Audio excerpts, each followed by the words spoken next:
Buenos días a todas, a todos. El día de hoy es el Día Mundial del Medio Ambiente, 5 de junio, y está con nosotros Alicia Bárcenas, secretaria de Medio Ambiente y Recursos Naturales, y también el almirante Raimundo Pedro Morales Ángeles, secretario de Marina. Nos van a presentar una acción, un programa muy importante que ha estado trabajando la Secretaría de Medio Ambiente bajo la coordinación de Alicia, de limpieza de playas. Nos vamos a conectar con varios gobernadores y el equipo de Medio Ambiente para este trabajo tan importante. Entonces, le voy a dar la palabra, bueno, se va a conectar Guerrero, Yucatán, Quintana Roo, Baja California y Jalisco. Le voy a dar la palabra a Alicia para que nos platique del programa. Muchas gracias. Buenos días. Con su permiso, señora presidenta, qué gusto estar en la mañanera y darles a todos muy buenos días, colegas, ahora sí que colegas, amigas y amigos del gabinete. Quiero decirles que hoy es el Día Mundial del Medio Ambiente que se estableció en 1972. Este día lo celebra todo el mundo y el Programa de Naciones Unidas para el Medio Ambiente. Pero hoy esta celebración se va a dedicar a la limpieza, a la eliminación de los plásticos. Y miren por qué. Cada día emitimos, nosotros en México, generamos 15,000 toneladas de plástico diarios, de los cuales el 80% van a dar a las costas y a las playas del país.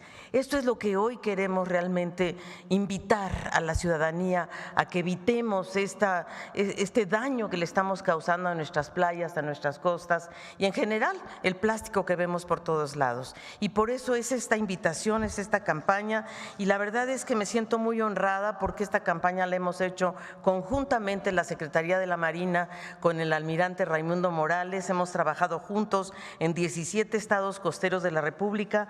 Hoy vamos a conectar a 5 de ellos y la verdad es que es maravilloso porque lo que queremos simplemente es que nuestras playas, costas y mares sean realmente nuestras, que nos apropiemos de ello, y la presidenta además nos ha invitado a que las hagamos públicas, a que sean áreas de soberanía, de bienes públicos y de desarrollo. Así es que para mí es muy grato, señora presidenta, si usted me lo permite, darle la palabra al almirante Morales para continuar esta ceremonia. Vamos a conectar a todos los estados, a 5 que están todos haciendo esta gran campaña de limpieza de playas. Adelante, almirante, si es tan amable, si le parece bien, presidente. Gracias, presidenta. Muy buenos días a todas y a todos. Como sabemos, tenemos un vasto litoral de más de 11,000 kilómetros de costas, más de 3 millones de kilómetros cuadrados de mares, y el problema de la basura, sobre todo plásticos en las playas y costas, ha sido un problema no nada más de México, sino de muchas partes del mundo, y hemos trabajado muy de cerca con la secretaria Alicia Bárcenas para ir haciendo conciencia en la sociedad. Entonces, aquí lo importante es cómo se va a desarrollar este programa de limpieza. Los mandos navales tienen la instrucción de, al menos una vez a la semana, invitar a escuelas, a invitar a la sociedad civil para, en conjunto con las personas del medio ambiente que se encuentran en las costas y en los de los estados de la República, se vayan haciendo limpieza de las playas. Se va a hacer esta limpieza en los 17 estados costeros. Iniciaremos con 63 playas. Es un despliegue de 2,500 elementos navales y vamos a invitar un promedio de 2,000 voluntarios de las escuelas en cada actividad. Otra actividad que estamos haciendo y que creo también es muy importante es que a nivel de la institución, a nivel de la Marina y a nivel de la Secretaría de Semarnat, lo que estamos buscando es que no se usen plásticos de un solo uso. Entonces estamos girando las instrucciones para que no se usen plásticos de un solo uso y usemos plásticos reciclados o reciclables. Por otro lado, tenemos nosotros mucha presencia en todas las islas del país, donde estamos trayendo todos los residuos que encontramos en las islas al continente para que cuando haya mal tiempo o vientos fuertes, mareas, no se lleven esos plásticos a la mar. También tenemos una campaña de pesca de basura en los muelles principalmente, porque la basura del mar saca la basura y la acumula en los muelles, en las instalaciones portuarias, y ahí tenemos una campaña también de pesca de la basura. Por otro lado, se van a fomentar con los gobiernos de los estados algunas actividades deportivas para concientizar sobre todo a la juventud y a los niños. De esta manera, pues hacemos un llamado a la población para que se sume a esta gran campaña de limpieza de playas. Muchas gracias. Presidenta, pues tenemos el honor de conectar a varios estados que están en esta campaña y me es muy grato darle desde Acapulco, Guerrero, la palabra a nuestra queridísima gobernadora Evelyn Salgado, que están allá en Acapulco. Evelyn, ¿ya estás conectada? Espero que sí. Adelante, por favor. Bueno, pues muy buenos días a todas, a todos. Les saludamos, querida presidenta, con muchísimo cariño aquí desde una playa emblemática de nuestro puerto. Estamos en Playa Papagayo. Les saludamos pues desde la bahía más hermosa del mundo, desde Acapulco, donde nos sumamos con determinación a esta gran jornada nacional de limpieza de playas en el marco del Día Mundial del Medio Ambiente. Hoy nos acompañan más de 400 voluntarios, pero a lo largo de nuestras costas pues van a estar participando restauranteros, prestadores de servicios turísticos, servidores públicos y muchos otros voluntarios que se están sumando a esta gran jornada. Sabemos que cuidar nuestras playas es una responsabilidad compartida y un compromiso con nuestras niñas, con nuestros niños y con las futuras generaciones. Desde Guerrero asumimos con mucho amor, con mucha responsabilidad esta tarea y la cumplimos no solo con la limpieza de nuestras playas, sino de todos los espacios públicos, de avenidas, de los parques, de las calles, emprendiendo campañas permanentes de concientización y ahora, pues especialmente el de eliminación de plásticos de un solo uso. Por eso nos da mucho gusto participar en esta jornada nacional, tener la oportunidad también de refrendar nuestra convicción ambientalista y ecologista, de trabajar de la mano del Gobierno de México y de los ayuntamientos para no solo tener las playas más bellas, sino también tener las playas más limpias. Y por supuesto, recibir con amor a los millones de visitantes que hacen pues de Acapulco y de Guerrero su hogar en cada temporada vacacional. Les mandamos un fuerte abrazo, presidenta, desde este maravilloso puerto, que le quiere mucho, que le agradece enormemente todo su apoyo y todo su cariño. Los esperamos en el Hogar del Sol, con el corazón y con los brazos abiertos. ¡Que viva Acapulco! Gracias. Muchas saludos, gracias. Presidenta. Gracias, gobernadora. Qué alegría verla ahí en compañía de Armando Campo, también de nuestra secretaría. Quiero darle la palabra ahora desde Progreso, Yucatán, al queridísimo gobernador Joaquín Díaz Mena, acompañado también de las subsecretarias de Medio Ambiente. Muy buenos días, presidenta Claudia Sheinbaum, desde el corazón del Golfo de México, en el Malecón Internacional de Puerto Progreso. Le mandamos un abrazo fraterno con nuestro agradecimiento por hacer posible, con el apoyo de su gobierno y todas las dependencias relacionadas al medio ambiente y nuestras Fuerzas Armadas aquí presentes, esta gran cruzada nacional. Saludamos con gusto a la secretaria del Medio Ambiente, Alicia Bárcena, al almirante secretario de la Marina, Morales. Hoy, en el marco del Día Mundial del Medio Ambiente, las y los yucatecos nos sumamos con entusiasmo al arranque de la Estrategia Nacional de Limpieza y Conservación de Playas y Costas. Esta es una causa que abrazamos con toda convicción, porque sabemos que cuidar nuestras costas es cuidar la vida, es cuidar la salud y el futuro de nuestras comunidades. Yucatán cuenta con más de 340 kilómetros de litorales con ecosistemas únicos como manglares, dunas, arrecifes y reservas naturales que albergan una gran biodiversidad, como Ría Lagartos, Ría Celestún y el Parque Nacional Arrecife Alacranes. Vamos a cuidar al medio ambiente, porque esta es una acción diaria en nuestra vida cotidiana. Desde el gobierno de Yucatán impulsamos el programa Yucatán Cero Residuos con el saneamiento permanente de manglares, con apoyo de pescadores, jóvenes, organizaciones civiles, universidades y empresas. Gracias a este esfuerzo conjunto, hemos retirado más de 600 toneladas de residuos de nuestras costas.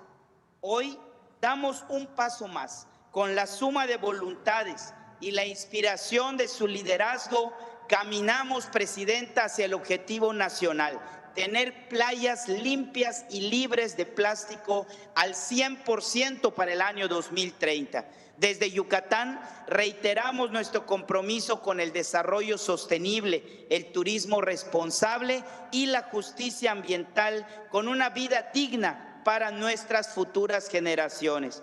Gracias, Presidenta Claudia Sheinbaum, por su visión transformadora y por confiar en Yucatán para ser protagonistas de este esfuerzo nacional. Aquí estamos listas y listos para seguir limpiando nuestras costas y construyendo un mejor futuro, inculcando a nuestros niños, niñas y jóvenes el cuidado del medio ambiente para que el desarrollo nunca signifique acabar con los recursos que le pertenecen a nuestras próximas generaciones. Que viva Yucatán y que viva México. Muchas gracias. Muchas gracias, gobernador. Abrazo hasta Yucatán y gracias de verdad por recibirnos. Y le paso la palabra inmediatamente a nuestra querida gobernadora Mara Lezama desde Puerto Morelos.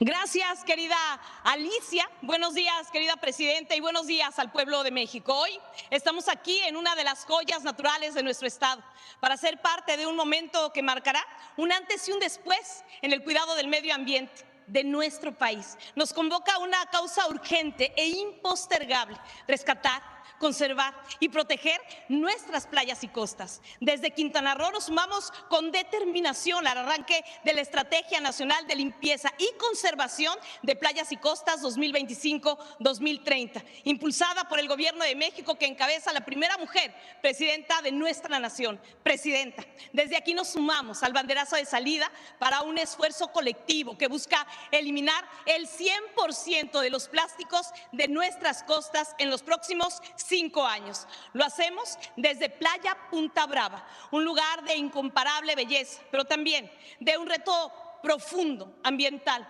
No podíamos tener mejor punto de partida para una estrategia que exige compromiso, valentía y visión de futuro. Y qué mejor fecha para iniciar esta transformación que este día, cuando conmemoramos el Día Mundial del Medio Ambiente. Cuando hablamos de contaminación plástica, no hablamos de un problema lejano o ajeno. Está en el agua que bebemos, en los alimentos que consumimos, en el aire que respiramos. Esta lucha nos involucra a todas y a todos. Es momento de unir voluntades, transformar hábitos y construir juntas y juntos un planeta más limpio, más sano, más justo. Y aquí es donde el reciclaje juega un papel fundamental. Aunque muchas veces creemos que todo el plástico que usamos se transforma en algo nuevo, la verdad es otra. Solo el 9% del plástico que se produce en el mundo se recicla realmente. El resto acaba contaminando nuestros mares, afectando ecosistemas y poniendo en riesgo la salud de nuestras comunidades. Cada año se producen más de 400 millones de toneladas de plástico a nivel mundial y el 50% es de un solo uso. Es alarmante la estimación de que en el año 2050 habrá más plásticos que peces en el mar si continuamos con las mismas prácticas ambientales. Frente a esta crisis, en Quintana Roo no nos quedamos de brazos cruzados. Impulsamos acciones concretas como la eliminación del plástico en nuestras costas, programas de educación ambiental, reciclaje comunitario, limpiezas de playas y protección de especies marinas. Hagamos de esta estrategia el punto de partida de una nueva era para nuestro mar, para nuestras playas. Y desde Quintana Quintana Roo, con hechos y no con palabras, decimos, claro que se puede. Sigamos construyendo entre todas y todos el segundo piso de la Cuarta Transformación, con conciencia ambiental, con justicia social y con un profundo amor por nuestras Muchísimas gracias, gobernadora, y no olvidamos el sargazo que te está afectando tanto a tus playas de Quintana Roo. Gracias también a Mariana Boy, que se encuentra allí. Conectamos a Puerto Vallarta y a la secretaria de Medio Ambiente, Paola Bauche, del estado de Jalisco. Adelante, Paola.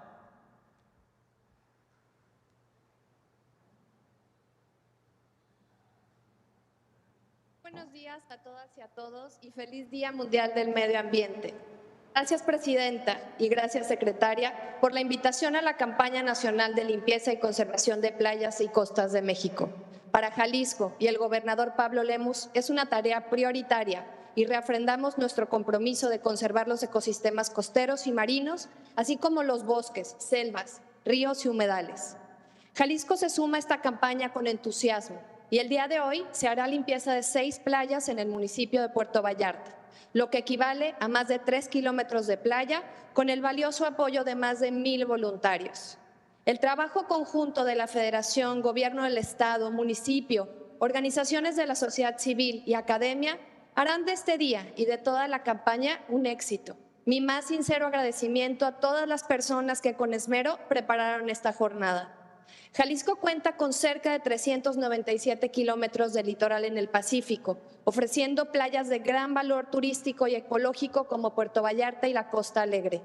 Desde el Gobierno del Estado estamos trabajando con un enfoque de cuenca en la costa de Jalisco, promoviendo la conservación de bosques y selvas, la restauración productiva ligada a la ganadería libre de forestación, el turismo responsable, conservación de humedales y la promoción de refugios pesqueros.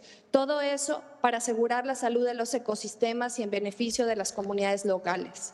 Especialmente hoy, reafirmamos nuestro compromiso en el manejo de los residuos en estas cuencas costeras para evitar la contaminación por plásticos de los mares. Muchas gracias. Gracias a Jalisco y a todos los que nos acompañan desde allá y realmente desde Puerto Vallarta. Y cerramos, señora presidenta, si usted nos lo permite, con San Felipe, Baja California, con nuestra gobernadora, además coordinadora de CONAGO, gobernadora Marina del Pilar. Adelante, querida Marina. Muy buenos días, querida presidenta, querida Alicia, a nuestro almirante secretario, les mando un fuerte abrazo, muchos saludos.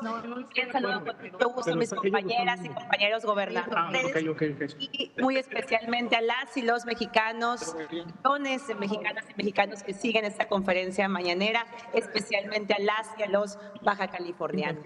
Me da muchísimo gusto saludarlos desde el municipio de San Felipe, desde este hermoso pueblo de San Felipe, acá en Baja California, donde tenemos el Acuario del Mundo, con más de 500 voluntarios que se han sumado a esta estrategia, que se encuentran el día de hoy aquí acompañándonos en esta fecha, en este Día Mundial del Medio Ambiente, una fecha que nos recuerda la urgencia de actuar con responsabilidad y amor a nuestro planeta. Hoy, desde este punto tan importante del Golfo de California, donde inicia el Acuario del Mundo, damos arranque a esa Estrategia Nacional de Limpieza y Conservación de Playas y Costas de México. Una iniciativa que refleja el compromiso de su gobierno, presidenta, un compromiso a la justicia ambiental, la protección de nuestros ecosistemas y el bienestar de las comunidades costeras. Aquí en Baja California nos sentimos profundamente orgullosos de ser parte de este esfuerzo histórico. Aquí, donde el desierto se encuentra con el mar, sabemos lo valioso que es cuidar cada palmo de nuestra tierra, cada ola, cada especie, porque el medio ambiente no es un lujo, es la base de la vida, de la economía, del turismo y del futuro de nuestras niñas y de nuestros niños. Cuidar nuestras playas, cuidar y proteger a todo el ecosistema. Y hoy, con el corazón por delante,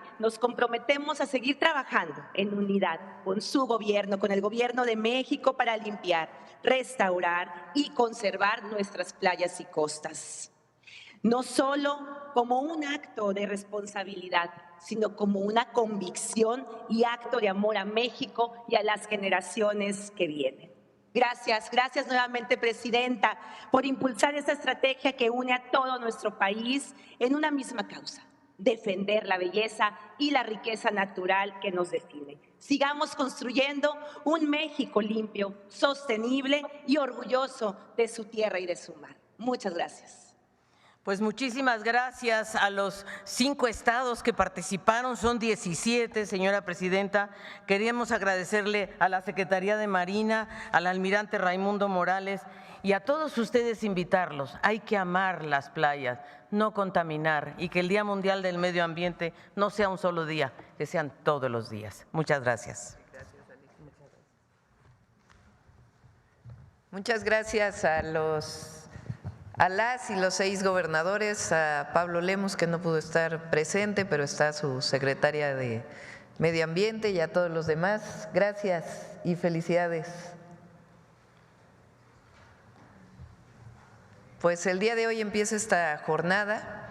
No solamente es el día de hoy que se limpien las playas, sino es una estrategia integral que tiene la Semarnat, incorporada con los presidentes y las presidentas municipales que están en las zonas costeras, en los casi 12,000, incluyendo las islas, costas de nuestro país, kilómetros de costas de nuestro país. Bueno, ahora sí vamos a las preguntas. Acá. Gracias, Presidenta. Buenos días a todos. Joana Flores, de Grupo ASIR. Presidenta, sobre este tema me gustaría preguntarle qué impacto han tenido precisamente todas estas toneladas de basura en las costas de México, en los ecosistemas que ya mencionaban algunos de los gobernadores, y entiendo evidentemente que la meta para 2030 es pues 0 basura en las playas, pero hay metas anuales. Por ejemplo, ¿cuánto sería la meta de 2025 para comentar? Sacar ese 80% de la basura del plástico que llega? Claro que sí, con muchísimo gusto. Nosotros estamos invitando a que haya distintos grupos que adopten una playa cada uno, de manera tal que de aquí al 2030 tengamos playas limpias. Generamos 15,000 toneladas diarias, pensamos que ojalá podamos disminuir al menos 3,000 toneladas por año, de manera tal que en los próximos 5 años podamos eliminar por lo menos la llegada del plástico a los océanos. Esa es la idea. Estamos invitando a muchos recicladores, estamos invitando a las empresas, a la ciudadanía, primero a que usen menos plástico, y el plástico que se utilice, pues de alguna manera se reutilice o se lleve a los contenedores específicos para reciclar. Por ejemplo, el PET, que se puede perfectamente reciclar, o muchas otras modalidades de plástico. También México está luchando a nivel internacional en la campaña de plástico por un solo uso. Somos parte de ver si se puede lograr una convención internacional de plásticos y sobre todo de algo muy importante, que es la responsabilidad extendida del productor. Es decir, el productor del PET o del refresco o del plástico sea responsable hasta el final. Eso puede ser un gran logro del sexenio. No me comprometo en 2025, pero del sexenio sí. Muchas gracias. Y Presidenta, bueno, cambiando el tema, ayer vimos pues un intento de portazo en la Segov por parte de maestros. ¿Cuál es la postura de su gobierno pues también ante este tipo de provocaciones? Pues no estamos de acuerdo. Y pienso yo que las y los maestros o aprueban o se deslindan, porque ¿cómo es posible que haya una mesa de diálogo, que ellos hayan elegido a la comisión que iba a entrar a la mesa de diálogo con la secretaria de Gobernación, con el secretario de Educación Pública, y de pronto un grupo de personas, porque eran muy pocas realmente, aventando piedras, queriendo romper la puerta de Gobernación? Es un grupo pequeño, de mucha provocación. Entonces realmente los maestros que están movilizados pues deberían de deslindarse o asumirlo. Nosotros estamos en contra de cualquier acción de violencia. Entiendo que ya el Oaxaca, la sección 22, ha tomado la decisión de replegarse, dicen ellos, bajo sus propias condiciones, y que tienen ahora una asamblea en donde van a plantear a los distintos estados. ¿Cómo lo sabemos? Pues porque es público, no es, incluso viene en algunos medios el día de hoy. Entonces, y es muy importante el deslinde.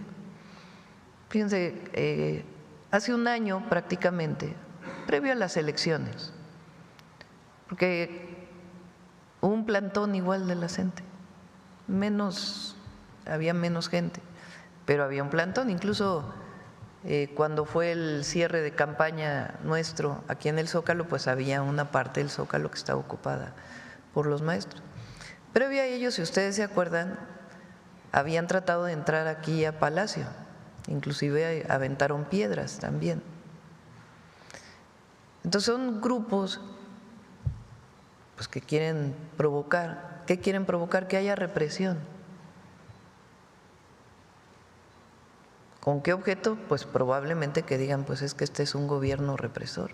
Pues nosotros no caemos en provocaciones, pero sí decimos que no estamos de acuerdo y que en todo caso las y los maestros pues deberían deslindarse de estos actos.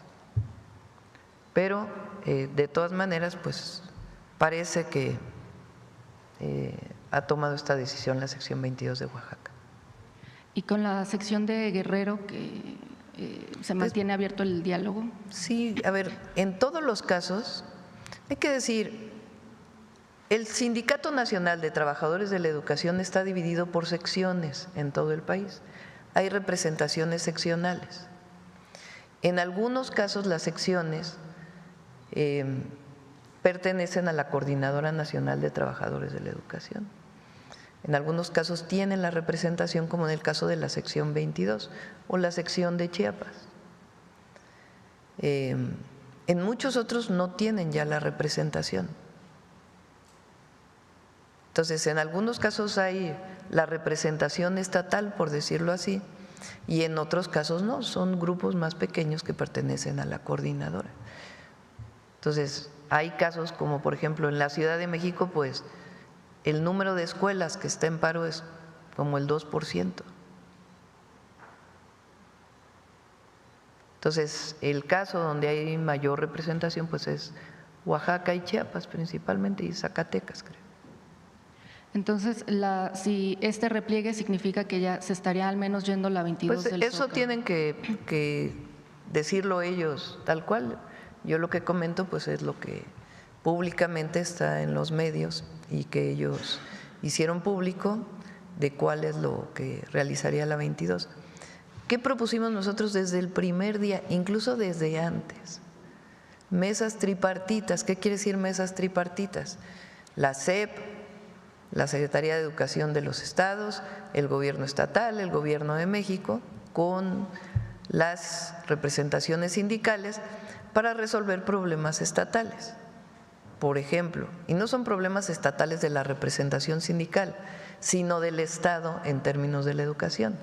Por ejemplo, en Oaxaca hay necesidad de más plazas de maestros en algunas zonas alejadas de la capital. Entonces, pues ahí hay que resolver, porque ni modo que no haya maestros en las escuelas, pues evidentemente tiene que haber maestros en las escuelas. Si no tiene recursos suficientes el Estado, pues se tienen que proveer esos recursos, porque la educación es un derecho y todas las niñas y niños deben tener acceso. En algunos casos, como por ejemplo en Baja California Sur, los maestros que reciben sus salarios del Estado, no de la Federación, han estado pidiendo desde hace 25 años que haya plazas porque no están basificados. Entonces nosotros desde antes incluso del paro planteamos, creo que son como 2.500 plazas, que iniciáramos con 500 este año. Una demanda que se venía pidiendo desde hace mucho. ¿Cómo se resuelve eso? Pues en mesas tripartitas en los estados, donde se ven las necesidades, no del sindicato, sino de la educación, obviamente con el sindicato presente, para poder solventar pues todas esas necesidades que tiene nuestro país en términos de la educación básica. Entonces, por eso hay mesas tripartitas en cada entidad de la República. Gracias, presidenta. En otro tema me gustaría también preguntarle, el presidente de Colombia, Gustavo Petro, declaró que hay participación de mercenarios colombianos en cárteles de la droga mexicanos, que incluso un grupo de ellos habría participado en este ataque con una narcomina en Michoacán. Saber qué información tienen ustedes y no sé si en algún momento ha dialogado o buscará precisamente al presidente colombiano para hablar sobre este tema. Hubo una detención muy importante en Michoacán, en los límites con Jalisco, en donde lamentablemente fallecieron elementos de la Guardia Nacional por un artefacto explosivo, y ahí se detuvieron a miembros de un grupo criminal y ahí había varios colombianos. No es la primera vez que se detiene a personas de esta nacionalidad. En la Ciudad de México, cuando fui jefa de gobierno, también hubo detenciones de otras nacionalidades también, pero particularmente colombianos. Desde hace ya algunos meses quizá, inclusive lo mencioné directamente con el presidente Petro y aparte el canciller lo ha estado viendo, de hacer un grupo de alto nivel para los temas de seguridad entre Colombia y México. Y ya ha habido algunas reuniones pues para poder tener información, así como tenemos una colaboración, una coordinación con Estados Unidos por nuestra frontera, pues de la misma manera buscamos una colaboración con el gobierno de Colombia para poder pues atender si hay alguna actividad criminal de algún miembro de algún grupo criminal en Colombia o a su vez algún miembro de un grupo criminal en México. Entonces sí hay coordinación y se está fortaleciendo pues la información, la capacidad de colaboración conjunta cada uno en nuestro territorio, pero pues nos ayuda mucho. Presidente, en este momento se puede confirmar o no que sí hay pues mercenarios ya en estos grupos. Lo que ha habido es detenciones. Lo puede informar, lo pueden preguntar el martes para que lo informe con mayor detalle el secretario de Seguridad, pero ha habido detenciones en México en donde hay personas de nacionalidad colombiana. ¿Qué tanto esto está? Pues son ya investigaciones que tiene la Secretaría. Gracias, presidenta. Y en otro tema también, en Veracruz, la Secretaría del Estado presentó una denuncia ante la Fiscalía General de la República contra una empresa farmacéutica debido a que entregaron pues medicamentos falsos. Saber si este tema lo ha planteado aquí la gobernadora de Veracruz en las últimas reuniones que ha tenido y si ustedes tienen en la mira pues también a este tipo de farmacias que están vendiendo a los gobiernos como incluso bueno a nivel también federal. Ahora voy a hacer una gira, inicio el viernes, a los estados que han firmado el IMSS Bienestar. También Yucatán quiere firmar, también vamos a ir a Yucatán porque además ahí está la construcción del hospital, el Orán, que es un hospital de más de 200 camas, muy grande, está construyendo ingenieros militares y ya va a estar listo este año. Entonces, Yucatán también quiere entrar al IMSS Bienestar. Vamos a todos los estados para hacer una revisión de los avances del IMSS Bienestar, las problemáticas, lo vamos a analizar con los gobernadores, con los responsables del IMSS Bienestar en cada una de las entidades de la República, incluido el tema de distribución de medicamentos. Y ahí pues podemos ver estos temas, ¿no? Ahora, bueno, lo informó Eduardo el martes, ya estamos en la última parte de la licitación y estamos trabajando para fortalecer la distribución. Gracias, Presidenta. Y finalmente preguntarle, en el estado de Jalisco se presentó una iniciativa para prohibir el uso de celulares en los salones. La Secretaría del Estado va a hacer una encuesta. Su opinión, Presidenta, sobre este tema sobre este tipo de iniciativas, pues que buscan, por un lado, pues sí quitar estas distracciones en los salones para los niños que cada vez son más frecuentes. Nosotros somos más de la idea de educar y informar y que la decisión sea individual antes que prohibir. Pero lo cierto es que es importante que pues el celular no se esté utilizando en clase, en el recreo, o sea, que los niños tengan un espacio en donde no tengan que estar utilizando el celular. Podemos hablar un día con Secretaría de Salud porque hay muchos estudios del impacto que tienen las niñas y los niños el uso intensivo de los celulares, que tienen problemas de aprendizaje y otros muchos temas. Entonces es importante que se oriente a que no se use. Ya la prohibición pues es una decisión de cada entidad. Nosotros somos mucho más de la idea de que cuando se asume conscientemente, más que una prohibición, de que no es correcto, es mejor la voluntad de la persona, del niño o de la niña, que aprenda por qué no debe usarse.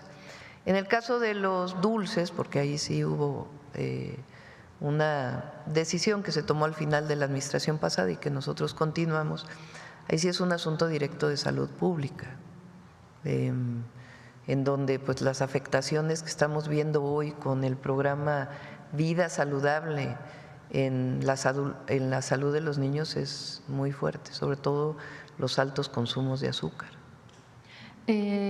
Con estos estudios que usted menciona que podría presentarnos la SEP, ¿en algún momento también se podría tomar este tipo de decisión? Porque hay especialistas, psicólogos, psicoterapeutas y demás que también están diciendo que están incidiendo estos dispositivos en el aprendizaje de los Podemos menores. hacer una mesa con salud, educación y los expertos para poder orientar sobre todo al no uso de celulares o al limitar, que haya una autolimitación en el uso del celular.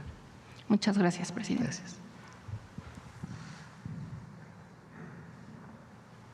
Muchas gracias, Presidenta. Alejandro Cabral, de Política y Rock and Roll Radio y de la Asociación Mundial de Radios Comunitarias. Soy el representante nacional de esta asociación. Se han hablado muchas cualidades de usted, que si viene de la academia, que si viene de una experiencia profesional de tal o cual tipo, pero hoy me parece importante recordar que usted fue secretaria de Medio Ambiente y siempre se nos olvida, lo dejamos incluso los periodistas como en el tercer, cuarto, quinto tema, o a veces no lo tocamos en nuestros espacios, pero si no hablamos del medio ambiente a diario, este mundo ya no se lo vamos a poder heredar a nadie. Entonces, importantísimo, día 5 de junio, Día Mundial del Medio Ambiente, la trayectoria que usted tiene, y felicidades por esta iniciativa que están emprendiendo hoy de la limpieza de playas. Sin embargo, yo al venir de Hermosillo, Sonora, el 5 de junio también significa otra cosa. Significa el día de la tragedia de ABC, el día en que se cometió el mayor crimen contra la niñez en la historia de nuestro país. Un crimen que no está resuelto aún, que sigue incluso litigándose, que sigue con algunos asuntos pendientes en cuestión de justicia, que ha logrado cambiar leyes, que incluso los nuevos centros de atención infantil que están inaugurando ustedes vienen de esta lucha de las madres y padres de ABC, que establecieron un nuevo sistema de cuidados fuera de la subrogación y con mejor atención y todo esto.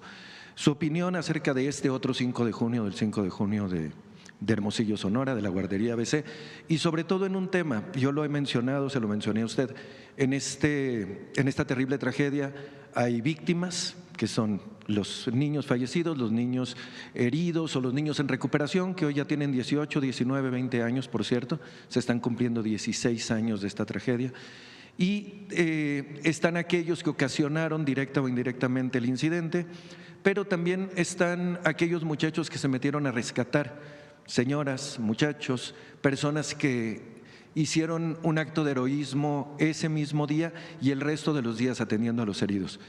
Para ellos no ha habido justicia, Presidenta. Yo Recuerdo que se ha iniciado en varias ocasiones un diálogo.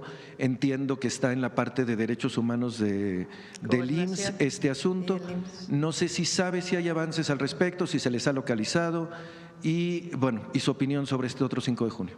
Sí, SOE ha hecho ahí un trabajo de mucha comunicación con las víctimas, siempre nuestra solidaridad y nuestro acompañamiento con las víctimas.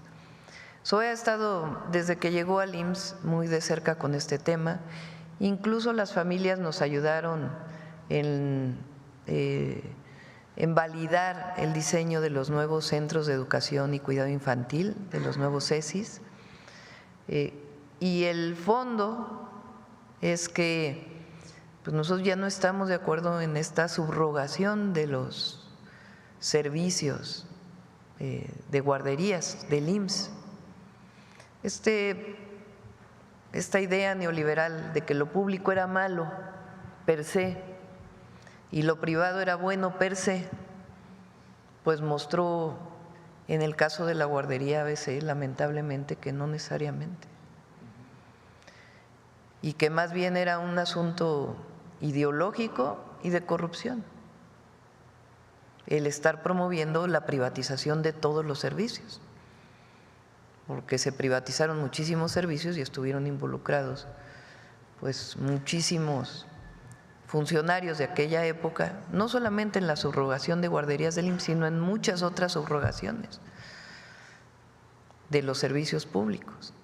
Llegó a tal nivel que dejaron de construirse preparatorias o universidades para que crecieran las universidades privadas. No porque esté mal que haya universidades privadas, pero el Estado tiene una obligación que es el derecho a la educación, e igual que el derecho que tienen las mujeres al cuidado de sus hijos o las familias cuando trabajan.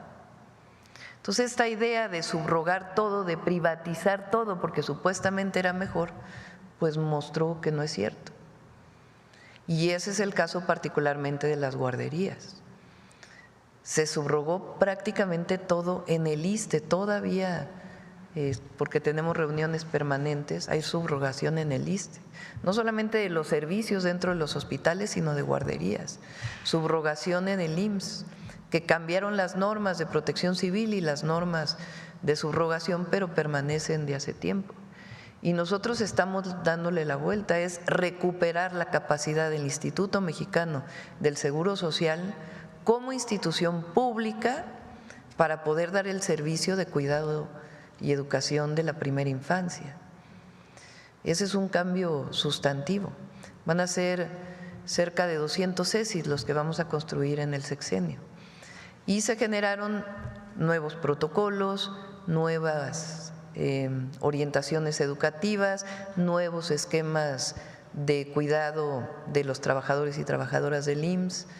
Mis hijos fueron a guardería del IMSS desde muy pequeñitos, y no las subrogadas, sino las operadas por el IMSS. Una maravilla. Entonces, eso es a lo que estamos regresando, y no a la privatización que no llevó a… pues que llevó a corrupción y lamentablemente esta tragedia.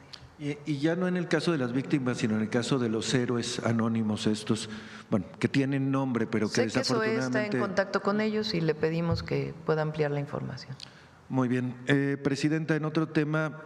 recientemente ustedes mandaron una iniciativa de ley de telecomunicaciones, ha sido ampliamente comentada en este espacio y en muchos espacios. Afortunadamente se hicieron una serie de conversatorios en el Senado de la República, nos tocó participar a varias radios comunitarias en estos conversatorios, ya terminaron, ya están arrastrando el lápiz, suponemos ahorita poniendo puntos y comas a la ley. Preguntarles si se han comunicado con ustedes, con la Agencia de Transformación Digital, con el Gobierno Federal, para consultarles sobre qué transformaciones pueden tener. Sabemos que el legislativo es independiente, pero a fin de cuentas ustedes mandaron iniciativa y les tendrán que preguntar cuál era el sentido de tal artículo. Se está cerca pues de todo el proceso de consulta. Hay algunos cambios en la iniciativa que planteamos originalmente a solicitud de pues de muchos colectivos de distinto tipo, particularmente las radios comunitarias y particularmente las radios indígenas y afrodescendientes tienen un apoyo especial.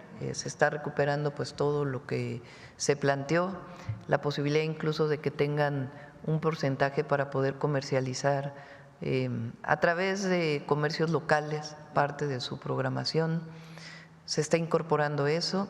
Se incorpora también el que quien sea quien otorga concesiones, quien revise concesiones, etcétera, sea un organismo dentro de la agencia en donde participen ciudadanos, que no sea solo el servidor público quien dé su opinión, sino que sea un grupo de ciudadanos que pueda dar su opinión, que son 5, y algunos otros temas que fueron incorporados y que se recuperan.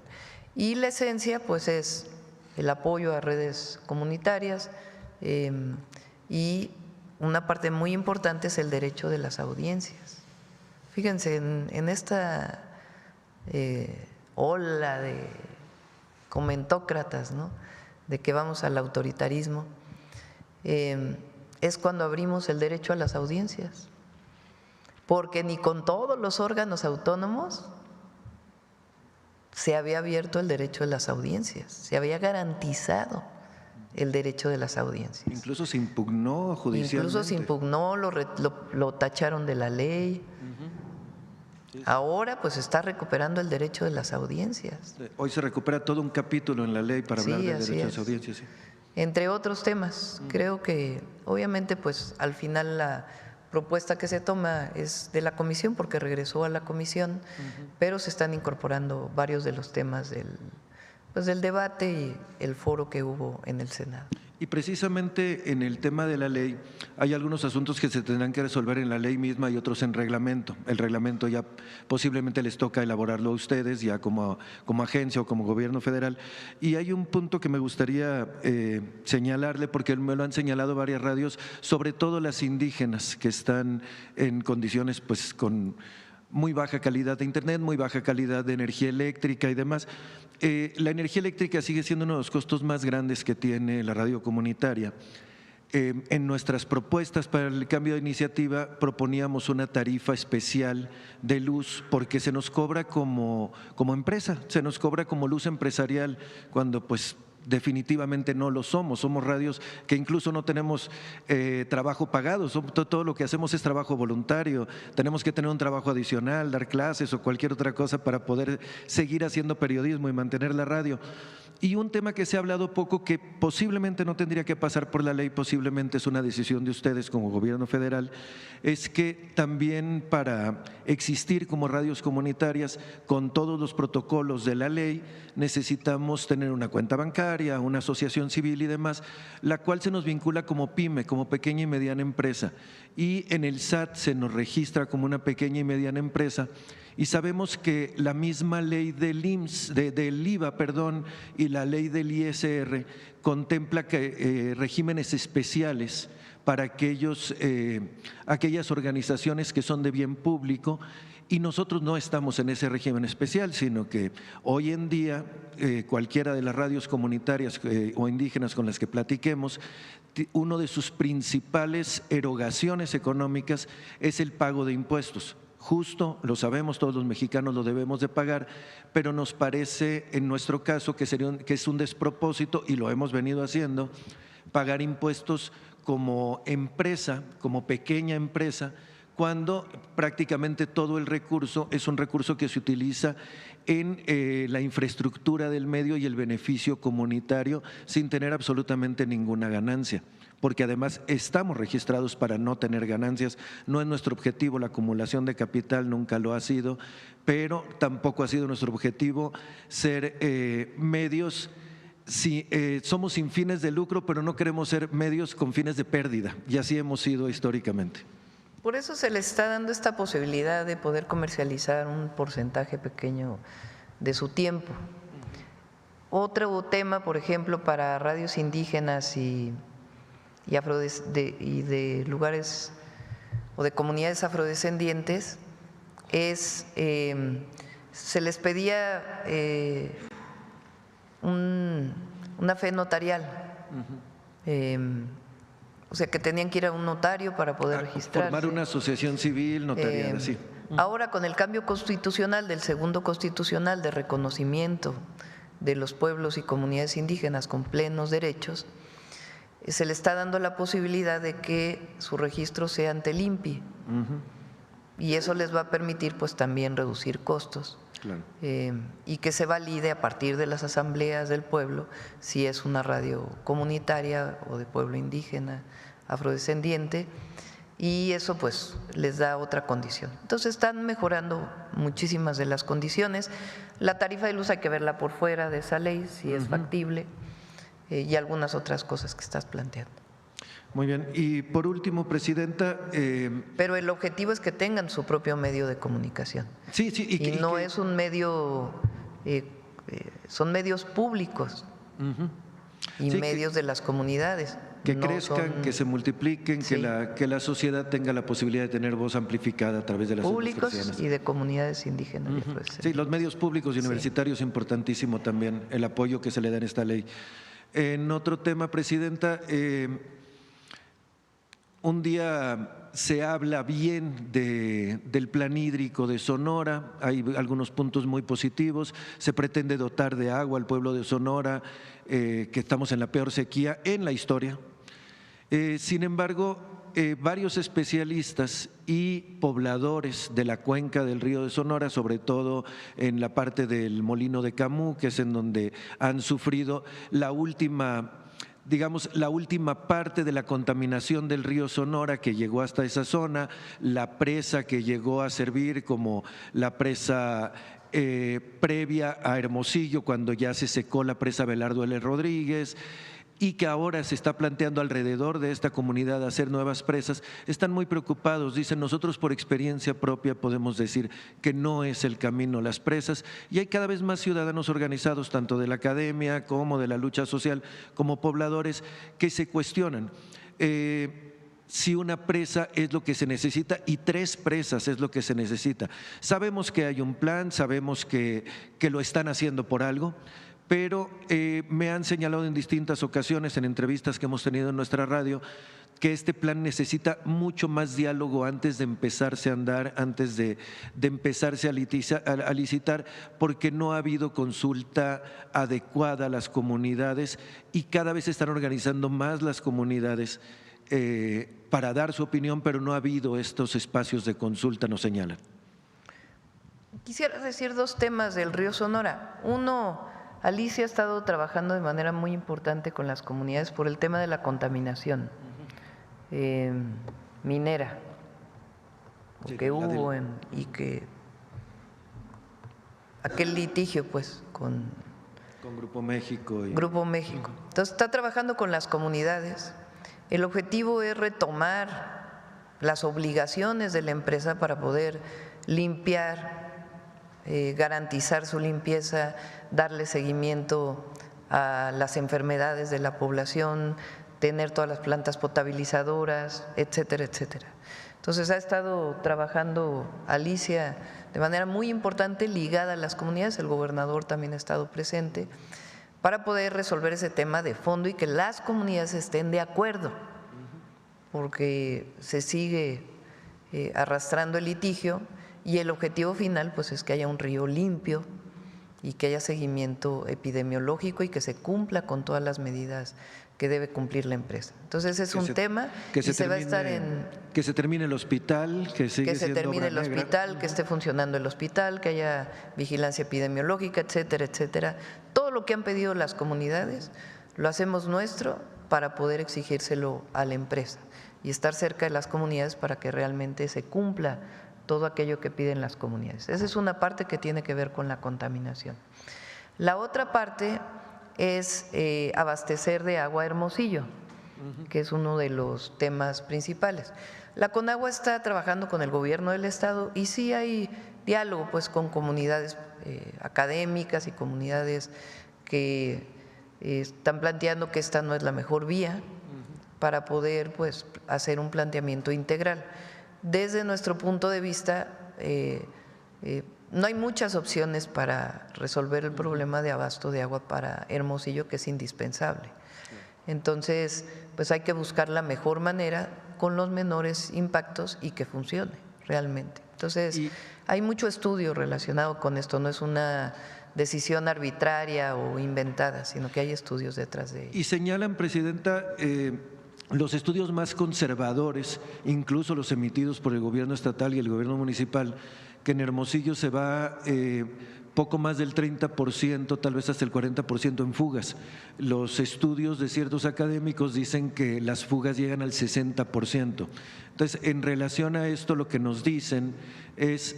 si se está haciendo un plan integral para abastecer de agua a la ciudad, ¿no sería bueno primero hacer un plan integral para el drenaje de la ciudad? De todas maneras, el estudio que se tiene es que además de atender la distribución de agua potable, la eficiencia en la distribución de agua potable, es necesario un abastecimiento adicional. Entonces, hay un estudio bastante elaborado, no es un invento o alguien que dijo, ay, pues ¿por qué no pones unas presas ahí?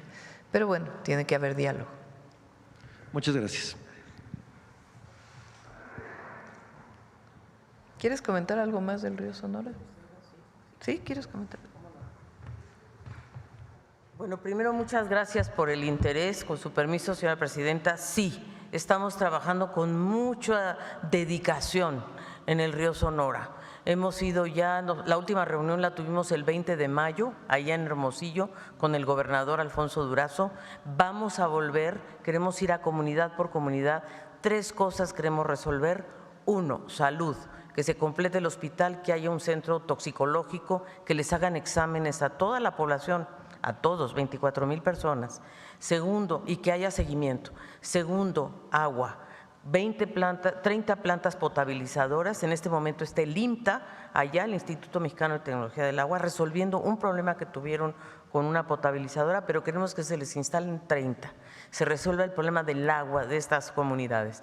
Y tercero, el saneamiento, que significa realmente sacar los sedimentos del río, porque con la lluvia se da toda la vuelta, los sedimentos de metales pesados, de todos los residuos, digamos realmente de la empresa, de aquella explosión, de aquel derrame que hubo de cobre en 2014, y poderlo depositar en sitios realmente que tengan las capacidades para estar totalmente aislados. 3 acciones, 3 cosas muy concretas que estamos convencidos, y con el apoyo de la presidenta y con el apoyo de las comunidades, porque esto es lo que las comunidades necesitan y quieren, y queremos cumplirles. La supuesta limpieza, Presidenta, secretaria, la supuesta limpieza a mí me tocó cubrirla, y a ojo de buen cubero veían hasta dónde llegaba lo manchado. De amarillo, de lixiviado de cobre, y hasta ahí personal sin ninguna capacitación y sin medidas de protección personal también. Yo creo que este personal tendría que ser revisado también su salud. Absolutamente. Hemos hecho un análisis bien profundo, la verdad, y te invitamos, ojalá nos puedas acompañar la próxima vez que vayamos, porque se trata, y ahí estamos, bueno, sin duda, se trata de dragar el río y sacar todo el sedimento, todo este contenido que tú dices de cobre, de cadmio, de plomo, hay muchos metales ahí, sí, y ponerlos en contenedores que estén aislados. Ya tenemos toda la metodología lista, ya sabemos cuánto cuesta, y estamos nada más pendientes de estar de la mano de las comunidades, que ya sepan en cada kilómetro del río qué necesitamos hacer. Muchas gracias.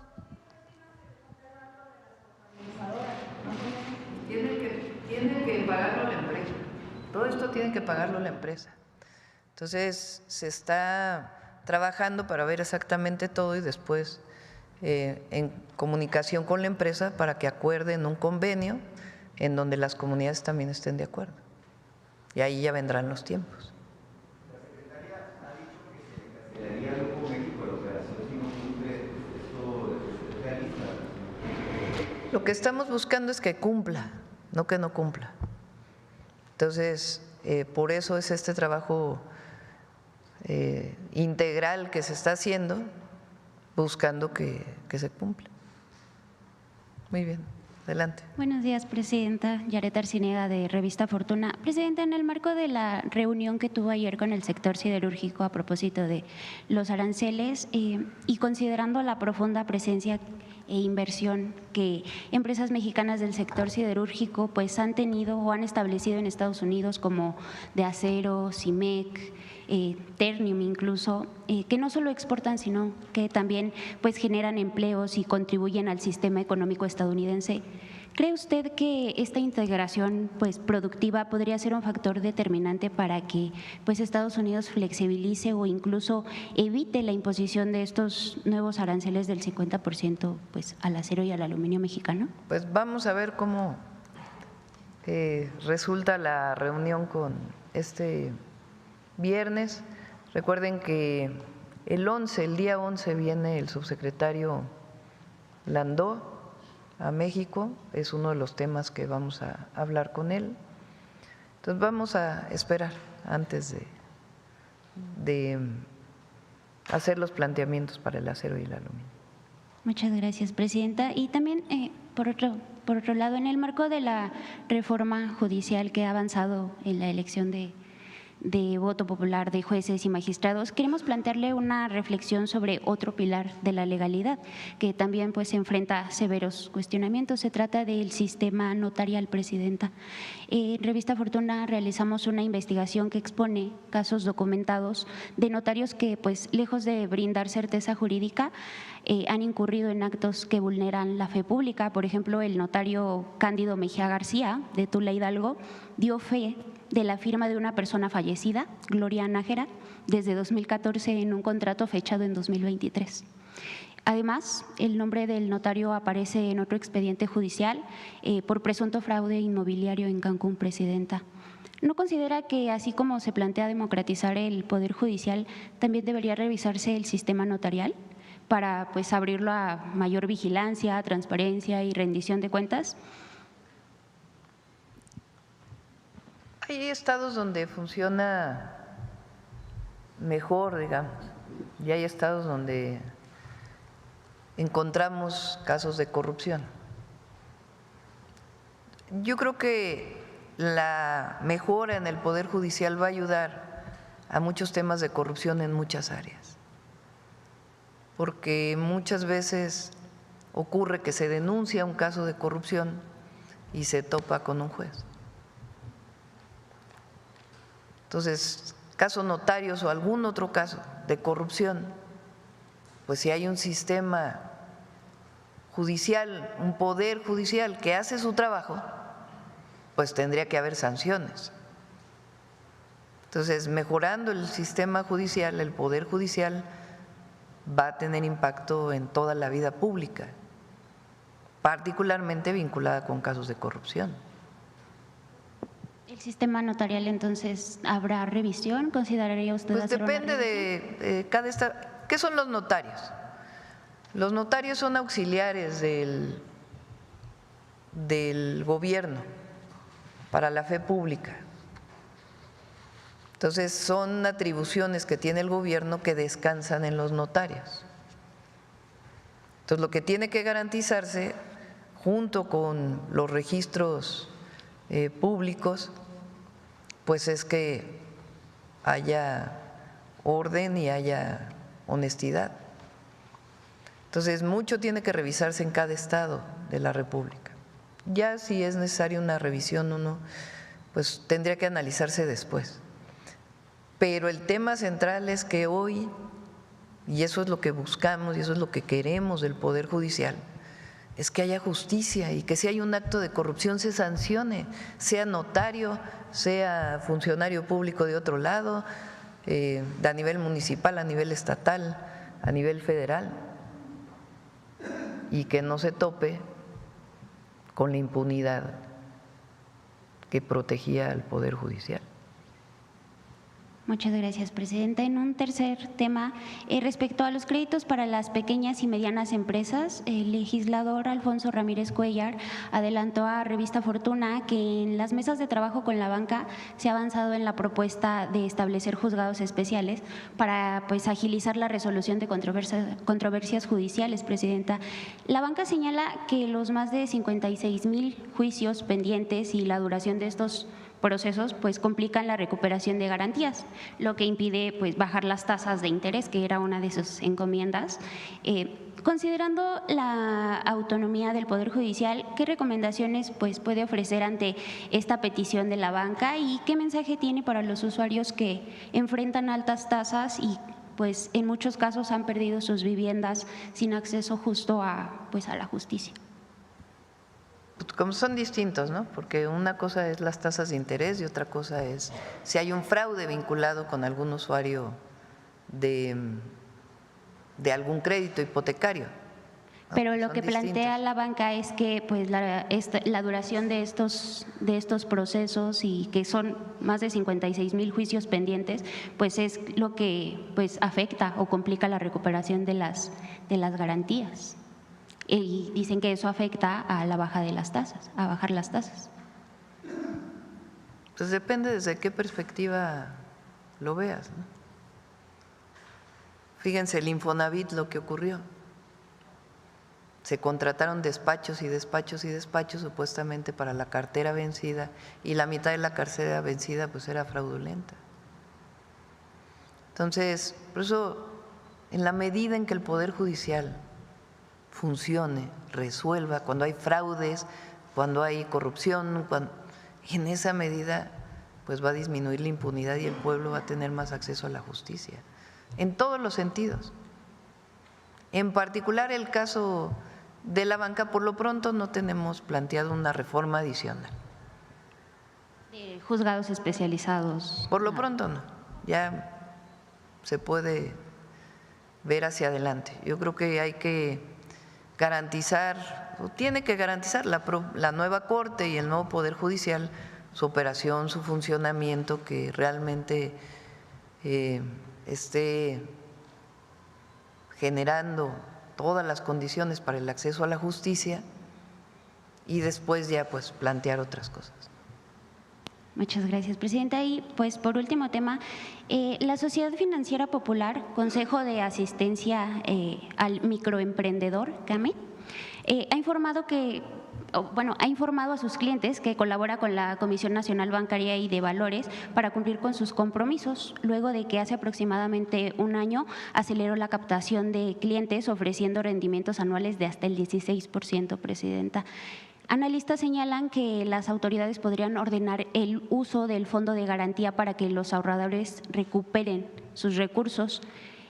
Nada más preguntarle, ¿le ha informado el presidente de la Comisión Nacional Bancaria y de Valores, Jesús de la Fuente Rodríguez, sobre este caso? Y también preguntarle si existen otras SOFIPOS en situaciones similares que también podrían requerir el uso de dicho fondo.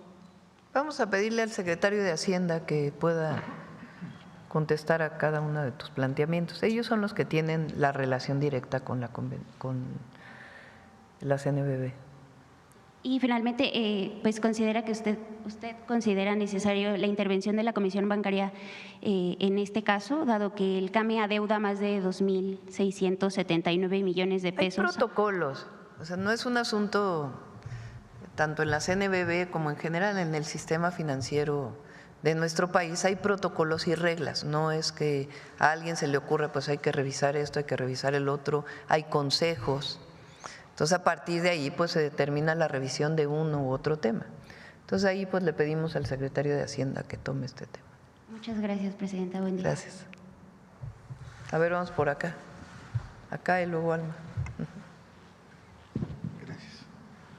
Buenos días, Presidenta. Buenos días a todos los invitados. Compañeros, buenos días, compañeros y compañeras. Presidenta, a la Presidenta Claudia Sheinbaum Pardo y a la Secretaria del Medio Ambiente, Alicia Bárcena Ibarra. En este Día Mundial del Medio Ambiente, que nos convoca a repensar nuestra relación con la naturaleza y a asumir una ética de cuidado planetario, me permito plantear una inquietud que va más allá de lo coyuntural. ¿Qué tipo de desarrollo queremos promover desde la Cuarta Transformación? Del 15 al 18 de mayo se celebró en Acapulco, Guerrero, el evento conocido como Acamoto 2025, un festival masivo de motociclistas que, lejos de fomentar una cultura de convivencia armónica o recreación responsable, terminó en tragedia, caos urbano y profundo impacto ambiental. Algunos datos preocupantes: 7 personas muertas y varios heridos por accidentes, 42 personas detenidas, 290 infracciones y 115 motocicletas decomisadas. Actividades como arrancones ilegales, pasarelas sin control vial, vandalismo y disturbios en la vía pública.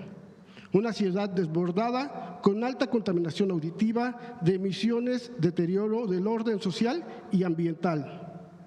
Las preguntas son: Presidenta, Secretaria, con base en el derecho a un medio ambiente sano y a la seguridad pública, ¿pueden seguir permitiéndose estos eventos sin regulaciones estrictas o sin una evaluación de impacto ambiental y social?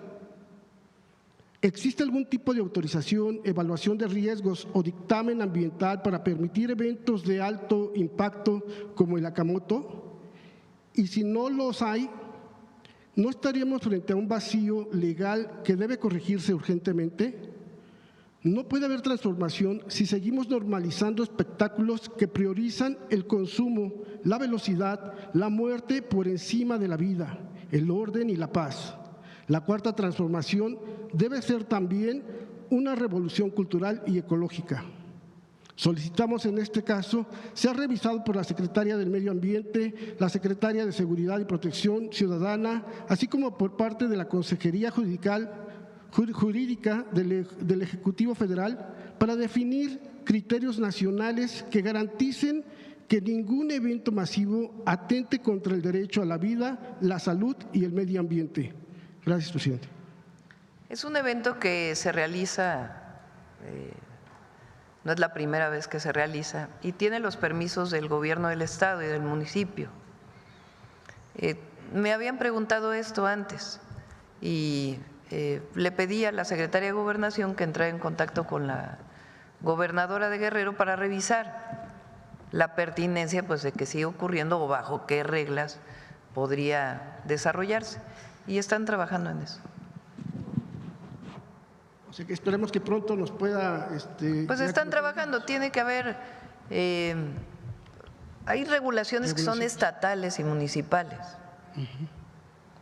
Y el Estado y el municipio pues tienen que asumir esa responsabilidad y nosotros coadyuvamos en este tema. Entonces, por eso la Secretaría de Gobernación pues está con la gobernadora para ver si requieren el apoyo de la Federación para pues revisar en particular este evento. Y que se espera que el próximo año 2026, si es que se da este evento, que por lo que veo se va a seguir dando, ya no sucedan por lo menos este tipo de… Pues tienen que ponerse limitaciones, reglamentos que deben cumplirse, ¿no? Bien, esperemos. Gracias, presidenta. También traigo una denuncia de un acto atroz ocurrido en el municipio de Xixú, Guanajuato, durante un evento de rodeo. Al menos 2 gatos fueron amarrados con fuegos artificiales y perseguidos por niños, mientras los asistentes, adultos incluidos, reían, grababan y aplaudían. Esto no es una anécdota menor ni un simple exceso, es una fiesta popular. Esto es crueldad animal agravada, un delito tipificado en el Código Penal de Guanajuato y en la Ley General del Bienestar Animal. Aquí no hay ignorancia, hay sadismo, hay voluntad de infligir dolor, de convertir el sufrimiento de seres inocentes en espectáculo. Presidenta, en nombre de millones de mexicanos y mexicanas que creemos en la justicia, en el respeto a toda forma de vida y en el legado humanista de la Cuarta Transformación, le pido que este crimen no quede impune. Le pido que exhorte al presidente municipal de Xixú, Francisco Orozco Martínez, y a la gobernadora Lidia García Muñoz Ledo a que se pronuncien con firmeza y actúen con responsabilidad, porque todo silencio es complicidad y todo encubrimiento institucional es parte del crimen. Es urgente abrir carpetas de investigación, identificar a los organizadores, sancionar a los responsables y garantizar atención veterinaria si es que los animales aún viven.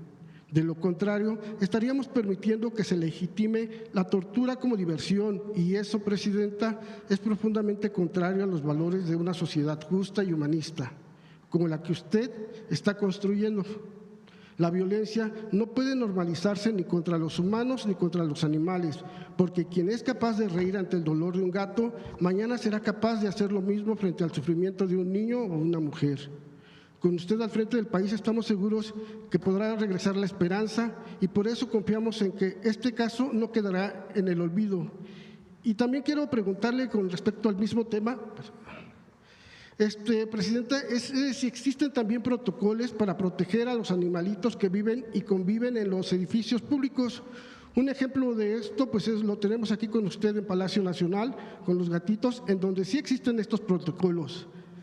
Entonces, principalmente si existen en estos edificios públicos estos protocolos y de qué se tratan. Gracias, presidente. Recuerden que ya en la Constitución está prohibido el maltrato animal. Entonces, sí, pues el llamado a la gobernadora que según nos está oyendo y al presidente municipal, pues para que no se realicen estos actos y si es necesario, pues la sanción, como bien mencionas. El maltrato animal no solamente es condenable, sino que lleva a otros actos de violencia también. Eso está demostrado. Entonces, hoy está prohibido en la Constitución y en efecto, y hay que normar. Y parte de eso pues es una parte estatal, municipal y lo que nos corresponde a nosotros. Perdón, y con los protocolos en otros lugares públicos, ¿sí existen, los hay o nada más es aquí en Palacio Nacional? Esa parte, o sea, los protocolos que tienen que ver con… hay una parte que norma la Federación. Por ejemplo, en medio ambiente está la Ley General del Equilibrio Ecológico y norma una serie de acciones humanas o, por ejemplo, en el sector industrial, las fábricas que producen químicos, pues las norma la Federación. Hay otras que norman los estados, dicho por la propia ley. En estos casos, la normatividad de protocolos en edificios, etcétera, pues tiene mucho que ver con las normas estatales. Y la Federación coadyuva para que eso se pueda desarrollar. Gracias, presidente. Calma. Sí. Gracias, presidenta. Sobre la CENTE, los maestros están diciendo que se agotó el diálogo y que insisten en que sea directamente otra vez con usted. ¿Qué les responde? No se ha agotado el diálogo. Lo que pasa es que lo que no se puede hacer es derogar la ley, como ellos le están planteando.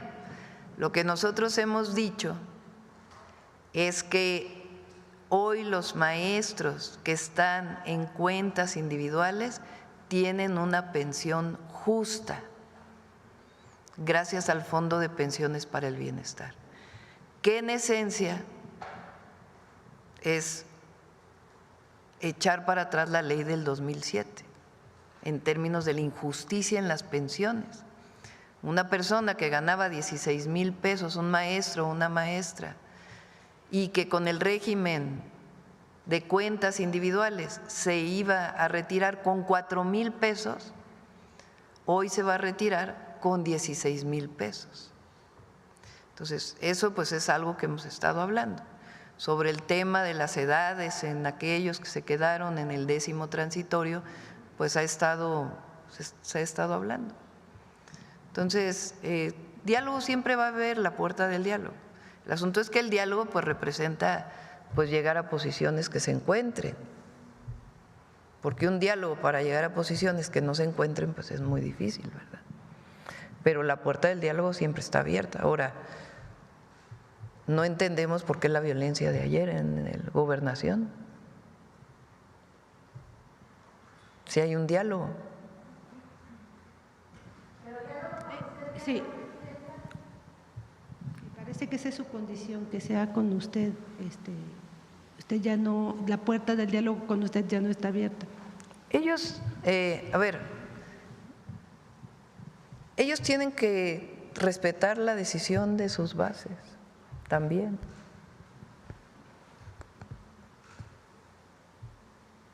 Entonces, tienen toda la capacidad, toda la Secretaría de Gobernación y el Secretario de Educación Pública para hablar con ellos, negociar, buscar coincidencias.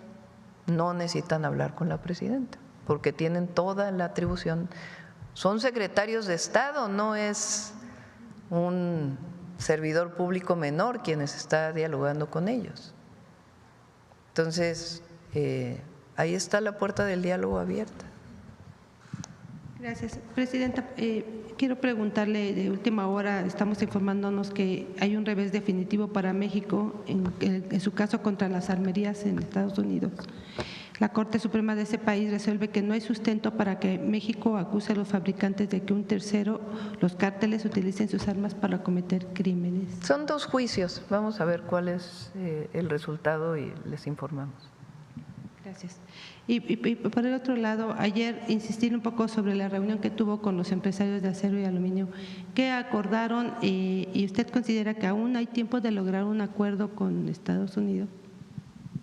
Vamos a ver qué pasa el viernes en la reunión que tiene el secretario de Economía con distintos secretarios en Estados Unidos. ¿Ayer le expresaron algo en particular, le pidieron algo en particular a los empresarios?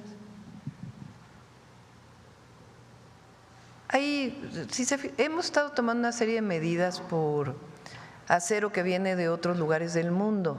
Recuerden que aquí Marcelo planteó que se revisaron los molinos de distintos países asiáticos y se cerró la posibilidad de que importaran esos molinos porque en realidad no existían los molinos cuando se hizo la verificación.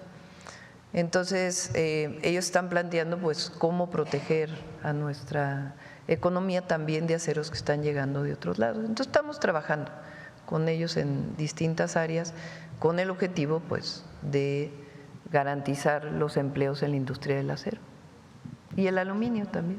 Y bueno, también quisiera preguntarle su opinión. ¿Siguen los museos cerrados ayer? Sí, ya hoy se abre. Entendíamos que se habían abierto ayer, según nos había dicho la secretaria. Sí, hubo un problema ahí en el tiempo de adjudicación de la licitación que tuvieron en el INAH para la seguridad y por esa razón se cerró, pero ayer que vimos el tema y hablamos con Diego y todo, de inmediato se abrieron. ¿Será seguridad privada o será policía? No, va a ser policía auxiliar. Sí. Gracias. Y aprovechando la presencia de la secretaria, usted hace rato comentó el tema del sargazo, que no se le olvide, le dijo a la gobernadora Mara. ¿Cuál es ahorita, cómo está esa situación, por favor?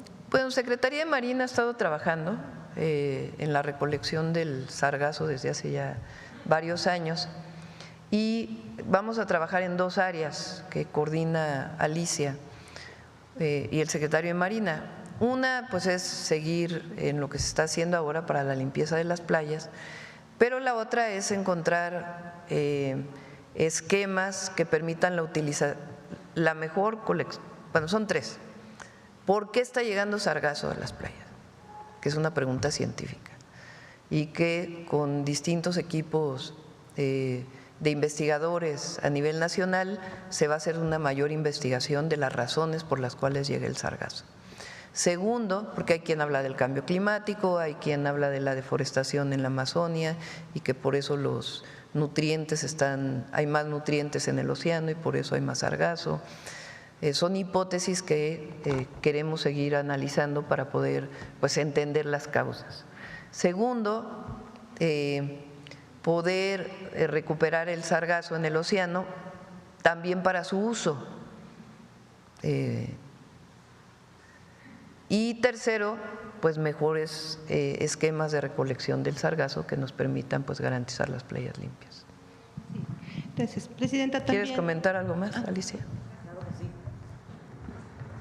Muy importante la pregunta, porque llegan alrededor de 60,000 toneladas de sargazo al año en los años más difíciles y este va a ser uno. La Secretaría de Marina nos ha ayudado muchísimo. Lo que queremos ahora es cambiar la dinámica y recolectar el sargazo en el mar vivo, porque cuando ya llega a la playa está descompuesto, y la presidenta nos ha instruido trabajar con el gobierno de Quintana Roo, Mara Lezama, para ver si podemos montar una planta de tratamiento de sargazo para poderlo recolectar, tratar y generar biogás junto con los lodos de las plantas de tratamiento. En eso estamos, queremos resolverlo y estamos trabajando en esta posibilidad de tratamiento. Es una de las plantas de economía circular, tenemos 2 y quizá 3, porque la Ciudad de México tiene una en el bordo poniente, vamos a hacer la de Hidalgo y esta planta de tratamiento de sargazo. ¿Y cuándo empezarían con los trabajos para esta? Pues estamos en eso, estamos buscando el terreno, ya tenemos algunos estudios, creo que es urgente, la verdad, y con la participación de la Secretaría de Marina, porque ellos nos ayudan a recolectar este sargazo, que es importantísimo. Esperamos este año echarlo a andar. Muchas gracias.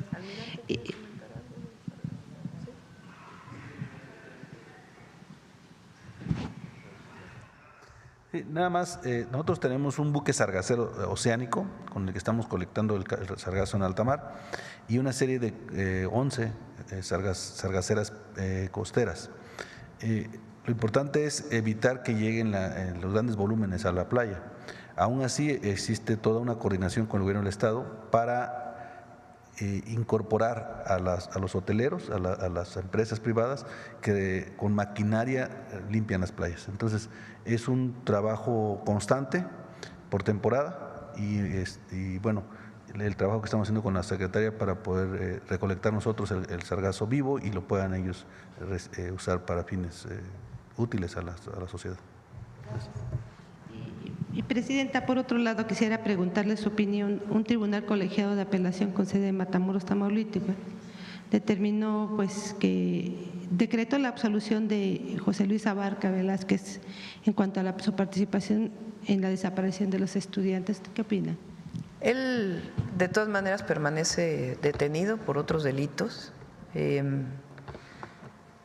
Estamos con la anuencia del fiscal general de la República, fortaleciendo la fiscalía especializada para el tema de Ayotzinapa y con la anuencia de los padres y madres.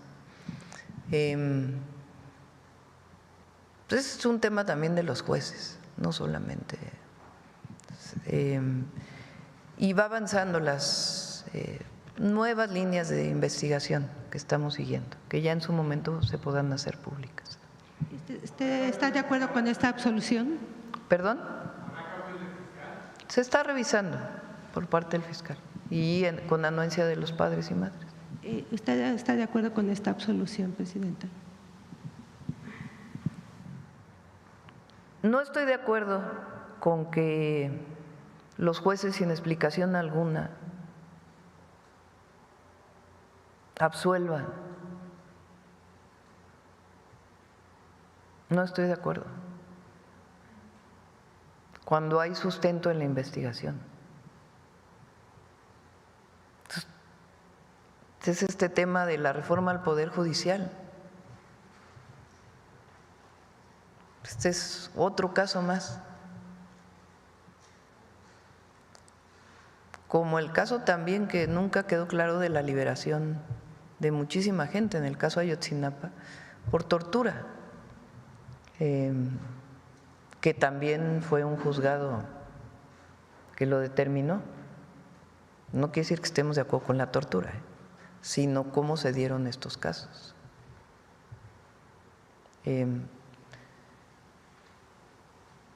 Por eso es el nuevo tribunal dentro de la Corte o del Poder Judicial, más que dentro de la Corte, dentro del Poder Judicial, de disciplina judicial.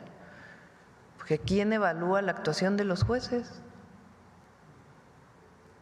¿Quién? Entonces, por eso el nuevo Poder Judicial, pues es la nueva Corte y un tribunal de disciplina judicial que con base en reglas puede evaluar la actuación de un juez o de una jueza.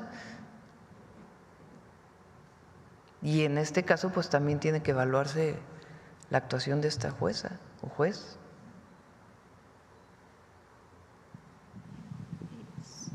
Solo por último, en el caso del rancho de César Duarte, ¿en qué vamos ahorita? Había presentado una… ¿El rancho de Chihuahua? De Chihuahua.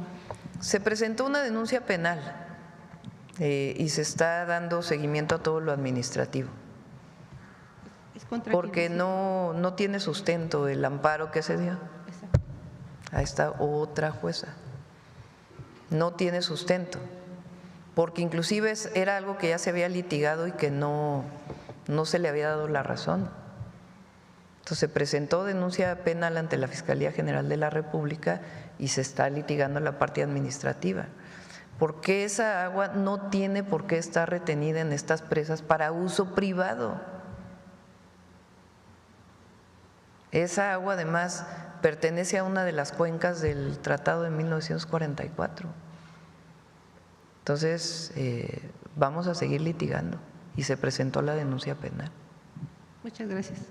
Gracias. Bueno, vamos, creo que ya terminamos hoy. Hay 2 videos, uno porque es el aniversario del nacimiento de Pancho Villa y después Mujeres en la Historia. Adelante.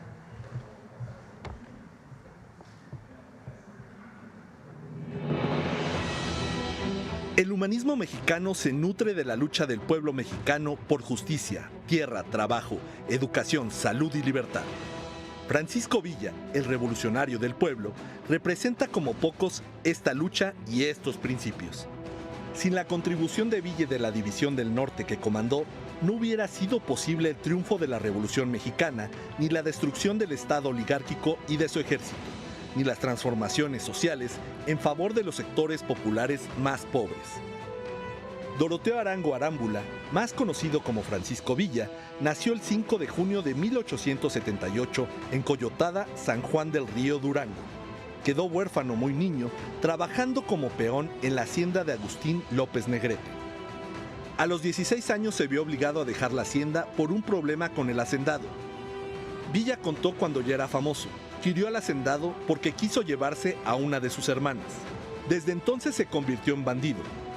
En esos difíciles años aprendió a sobrevivir en el monte, a salto de mata, perseguido por la justicia porfirista, que se ensañaba con los más pobres y estaba al servicio de los poderosos.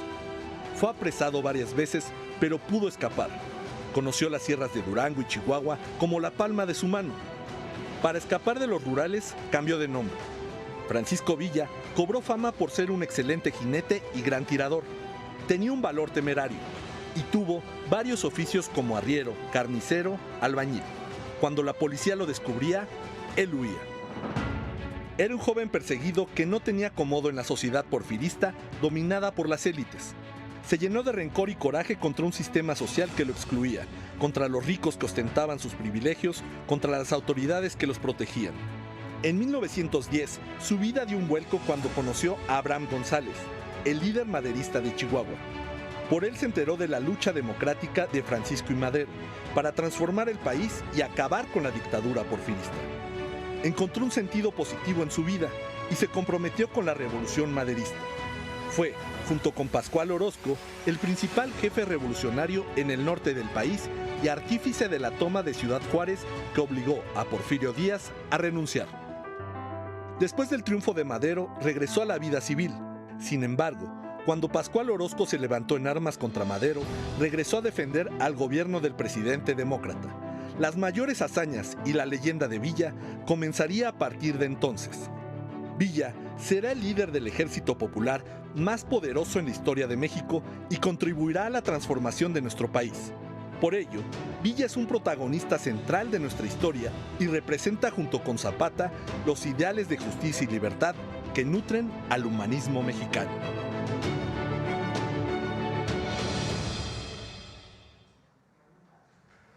Ahora sí, Noemí. Buenos días, presidente. Con permiso. Buenos días a todas y a todos. Este jueves de Mujeres en la Historia se lo vamos a dedicar a una mujer en las artes, una poeta que si de algo fue culpable fue el de ser auténtica. Estoy hablando de Pita Amor, una controversial escritora del siglo XX que con ironía expresó en Letanía de mis defectos una alabanza hacia su imperfección, porque ella no hacía oídos sordos a la sociedad que la cuestionaba, sino que aceptaba la crítica, pero para conocerse a sí misma, reconocerse a sí misma como una transgresora. Escribió: soy vanidosa, déspota, blasfema, soberbia, altiva, ingrata, desdeñosa, pero aún conservo la tez de rosa. Soy histérica, loca, desquiciada, pero a la eternidad ya he sido sentenciada. Conozcamos su historia. Guadalupe Teresa Amor Schmidtlein, conocida como Pita Amor, fue una de las figuras más singulares y provocadoras de la literatura y cultura mexicana del siglo XX. Nació el 30 de mayo de 1918 y perteneció a una familia aristocrática venida a menos durante la Revolución Mexicana. Fue la menor de 7 hermanos y creció en un ambiente católico y conservador, pero desde pequeña fue rebelde y tuvo una insaciable sed de libertad intelectual y emocional. Pita Amor, quien apenas terminó la primaria, escribió poemas con lápiz de cejas y en boletos de tranvías y papeles de estraza, que causaron asombro en los círculos artísticos e intelectuales de los años 30 y 40. Fue también modelo nudista para pintores y fotógrafos y artista invitada en la revista Contemporáneos. En 1949, formó parte de la caravana de poetas mexicanas que fueron a Veracruz a conocer a la escritora chilena Gabriela Mistral. Pita Amor pudo expresar con la poesía su volcánico mundo interior. Libros como Yo soy mi casa, Décimas a Dios y Todos los siglos del mundo muestran a una poeta que no temía expresar sus conflictos religiosos, su miedo a la muerte ni su angustia existencial. Su estilo de vida, libre, sensual, desafiante y excéntrico, fue criticado y muchas veces eclipsó su obra literaria.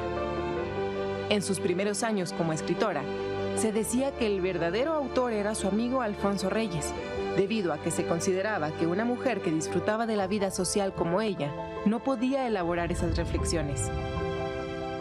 Su carácter fuerte y su rechazo a las normas sociales la convirtieron en un personaje fascinante, pero también la marginaron. La muerte de su único hijo, la pérdida de amigos y de su patrimonio la aislaron de una sociedad que nunca terminó por comprenderla. Pita Amor falleció el 8 de mayo del año 2000. Su vida fue reflejo de una búsqueda permanente de identidad y sentido. Estos pies que de tanto caminar se han herido sin dar con el sendero. Pita Amor no solo escribió poesía, vivió poéticamente, con intensidad, dolor y desafío. Su voz sigue siendo una de las más potentes de la literatura mexicana. Al decir casa, pretendo expresar que casa suelo llamar al refugio que yo entiendo que el alma debe habitar.